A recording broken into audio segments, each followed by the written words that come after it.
Anđelka, ti si Andrija, Andrija, ti si Anđelka. Odgovarate onako kako mislite da bi ovo drugo odgovaralo. A, koliko mi poena treba da pobedim? Da počnemo. Anđelka, Anđelka. Anđelka.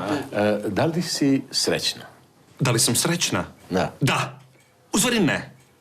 Zavisi. Ne znam, šta je to sreća? Šta je to sreća? Sreća, emocionalna sreća? Da li smo srećni ako smo i materijalno obezbeđeni? Ko smo mi? Da li smo mi srećni ljudi ili smo samo neka iluzija u vremenu? Ne znam. Ne znam. Ja ne znam.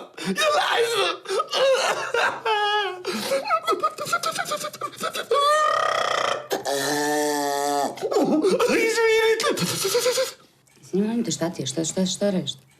Imitiram to, šta? Mene imitiraš. Čekaj, ti mene vidiš kao neku ovde histeričnu pomahnitalu ludu ženu. Šta ti je? Daj, Anđelka, to što si takva nema veze, ovo je samo igra. Ne sviđa mi se, nije mi zabavno i nije što smiješ. Anđelka, na tebe red. Ovo je veoma zanimljivo. Andrija, da. Šta misliš o svojoj tašti? Pa ja mislim da je ona jedna stara...